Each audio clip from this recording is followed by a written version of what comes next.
Dear student, today I will take the topic non-uniform flow. Okay, module 3 non-uniform flow. Okay, when the flow is non-uniform flow, a flow is said to be non-uniform flow if velocity of flow, okay, the velocity of flow, depth of flow, and cross-sectional area and slope is changes with respect to length, means is not remain constant for a given length of pipe. Okay, such a flow is called as a non-uniform flow. Okay, the non-uniform flow is said to be the velocity of the flow, depth of the flow, cross-sectional area of the flow, and slope of the bed do not remain constant for a given length of pipe. The flow is said to be a non-uniform. Okay, for a given length of the channel here, right, for a given length of the channel or pipe is said to be a non-uniform flow. Okay, in non-uniform flow also there are two types of the flow. Okay, is divided into two types. The first one is rapidly varied flow, and second one is gradually varied flow. Yes, see here, already you studied in the uniform flow. Okay, in the module of 2. Okay, see here there are two types: rapidly varied flow and gradually varied flow in a non-uniform flow. Okay, see the section, this is the flow. Okay, here it flows. Okay, the section 1 take it as a section 1. Okay, then changes gradually. Okay, take it as a section 2. Okay,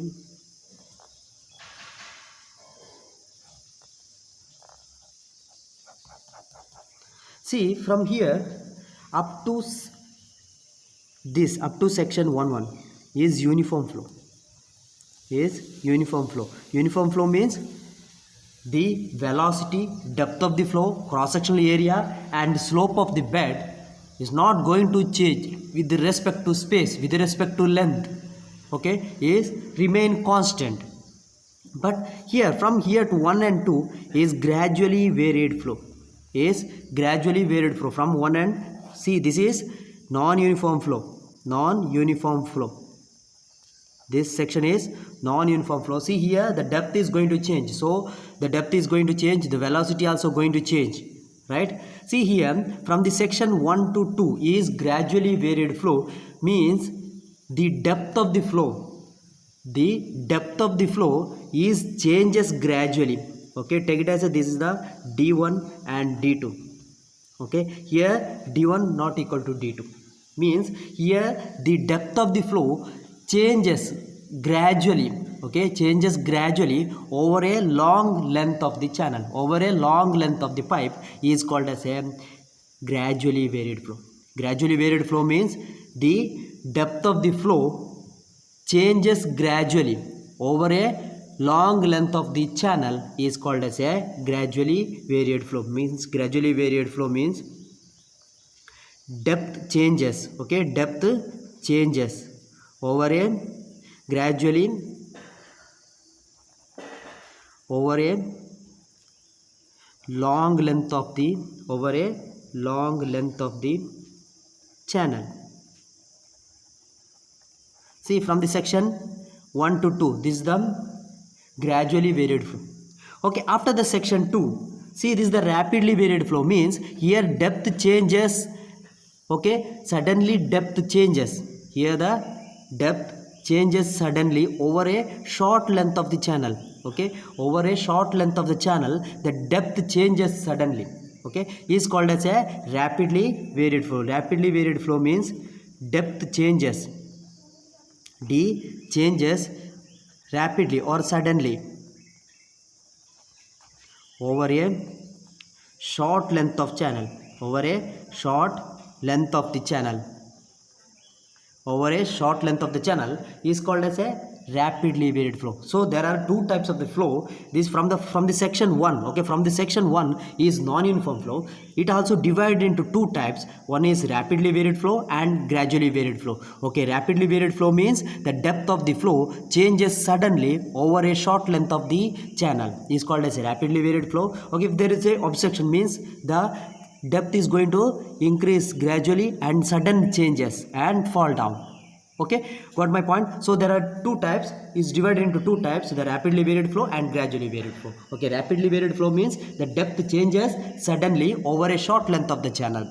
Okay, gradually varied flow means the depth changes gradually over a long length of the channel. Okay, here now we go for the specific energy and specific energy curve. Okay, there will be a energy line in the non-uniform flow. Okay, next topic we go for the specific energy and specific energy curve. Specific energy and specific energy curve.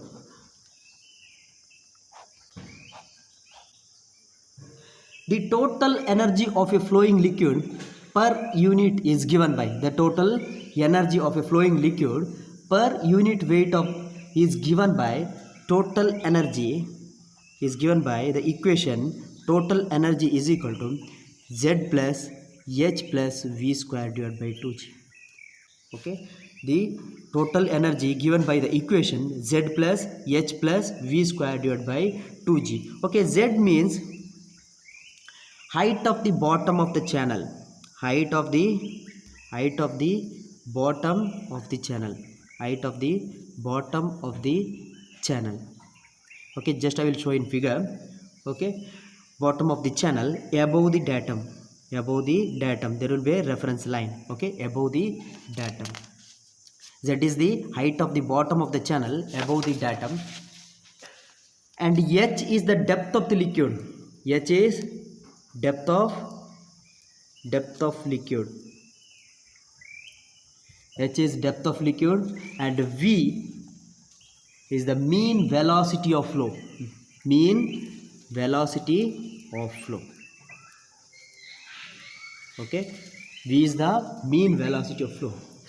See here, if the channel bottom is taken as the datum, okay, see here, just check the figure.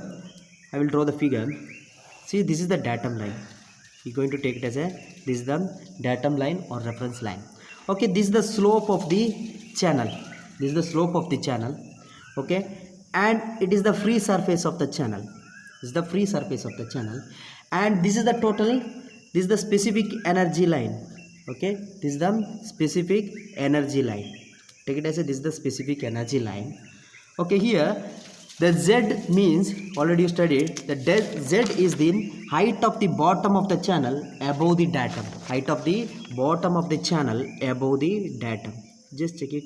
This is the Z. Okay, height of the bottom of the channel. This is the bottom of the channel, right? This is the bottom of the channel. Height of the bottom of the channel above the datum line is called as a Z. Okay, H, depth of liquid. See, this is the liquid, right? This is the channel and this is the depth of the liquid. Okay, is H. Okay, this is the depth of the liquid. And next, V is the mean velocity of flow. Okay, V is the mean velocity of flow. Here, this is the kinetic head. Okay, is V square divided by 2G. Okay, this is the energy line and here it is the kinetic head. Okay, is V square divided by 2G. Okay, this is the kinetic energy of the flow. Okay, here this line is the specific energy line. This line is called as a specific energy line. Specific energy line. Okay, and here this is the free water surface. Free water surface. Free water surface. And here the channel bottom. Okay, is the channel bottom. Okay, you got my point. See here, this is the cross section. Okay, longitudinal sections of the channel. See, just take it as a datum line, reference line. Okay, and here the slope of the bed channel bottom. Okay, here it is the liquid. Okay, water flows, and this is the specific energy line. Okay, so here the Z means the distance. Okay, Z means the distance between the datum line to the bottom of the channel. Okay, bottom of the channel, and H is the depth of the liquid. Okay, and here it will be the V square divided by 2G is the kinetic energy of the flow. Kinetic energy of the flow. Okay, if the channel bottom is taken as the datum shown in figure, okay, shown in figure, then the total energy per unit weight of the liquid will be the total energy. Okay, total energy of the liquid will be E is equal to H plus V square divided by 2G. E is equal to V square divided by 2G. Means you neglected Z. Why? Because here we are going to take it as a channel bottom itself is the datum line. Okay, datum line means here the channel bottom itself is going to take it as a datum line. Okay, if the channel bottom is taken as the datum, okay, if the channel bottom taken as the datum line, what happens? Z is 0. Right? If the channel bottom is taken as a datum line, what happens? The Z is equal to 0. So the total energy of the flow, total energy E is equal to H plus V square divided by 2G. Okay, H plus V square divided by 2G. The energy given by the equation, just take it as a equation number 1. Okay, the energy given by equation 1 is known as a specific energy. This is known as a specific energy, is known as a specific energy. Okay, hence specific energy of a flowing liquid is defined as energy per unit weight of the liquid. Is defined as a energy per unit weight. Okay, unit weight of the liquid. Unit weight of liquid. Okay, energy per unit weight of the liquid with respect to the bottom of the channel. With respect to the bottom of the channel. Hence, specific energy is defined as the energy per unit weight of liquid with respect to the bottom of the channel. Means here itself we took the bottom of the channel as a datum line. Okay, so here with respect to the bottom of the channel. The specific energy, next specific energy curve. Next go for the specific energy curve. It is defined as the curve which shows the variation of the specific energy with depth of the flow. Here the specific energy is going to changes with respect to the depth. Okay, means specific energy curve, the curve shows the variation. This specific energy curve shows the variation of specific energies, variation of the specific energy with depth of the flow. Okay, with respect to depth of the flow.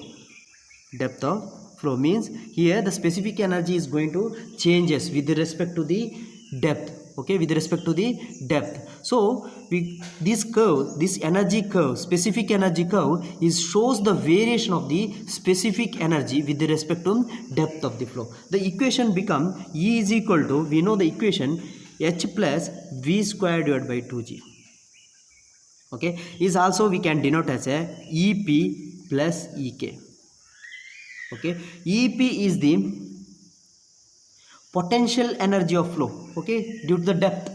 Okay, due to the depth, it is the potential energy of the flow. Potential energy of flow. Okay, EP is the potential energy of flow, means it is due to the depth. EK is due to the movement, right? Due to the movement, due to the velocity, right? Due to the velocity. So it will be the kinetic energy of the flow. Kinetic energy of flow. Okay, is due to the kinetic energy of flow. So here the total energy, specific energy is equal to potential summation of the potential energy of the flow plus kinetic energy. Potential energy is due to the depth of the flow, and kinetic energy is due to the velocity of the flow, velocity, and gravity due to the slope. Okay, velocity of the flow. Okay. Consider a rectangular channel in which a steady non-uniform flow is taking place. Okay, consider a rectangular channel in which a steady but non-uniform flow is taking place. Okay, you know Q is discharge through the channel. You know the Q is discharge through the channel. Discharge through the channel. Q is discharged through the channel. B is width of the channel. B is width of the channel. Width of the channel. And H is depth of the depth of the channel. H is the depth of the channel. And Q, small q is discharge per unit width. Okay, this is the caps Q is the discharge through the channel, discharge, total discharge. Okay, small q is the discharge per unit width, discharge per unit width, okay, means Q by B. Okay, you are going to consider Q by B. Okay, Q is the small q is the discharge per unit width, Q by B.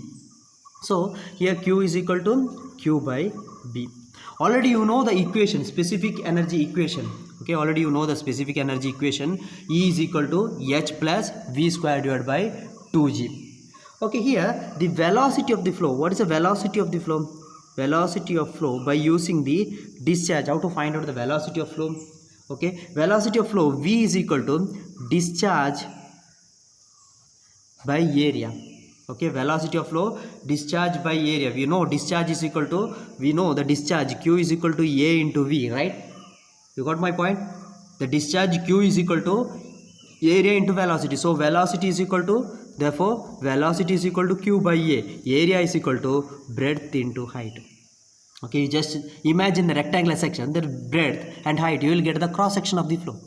Right, already you studied in so many numericals and derivation, already you studied. Okay, the cross section of the rectangular, you just take it, the height, and just take this, the cross sectional area, breadth and height or depth. Okay, so this is the cross sectional area. So discharge per divided by area, you will get the velocity. Okay, so velocity is equal to Q by B into H. You got my point? Okay, but here we take it as a B is a unit. Okay, take it as a 1 unit. You are going to find out the discharge whatever per the unit width. Okay, width will be the, means here the width is unit. Okay, so discharge V is equal to, here already studied this Q, this is small q is equal to Q by B. Okay, no need to take it as a B is a unity. Okay, here already you know the discharge small q is equal to Q by B.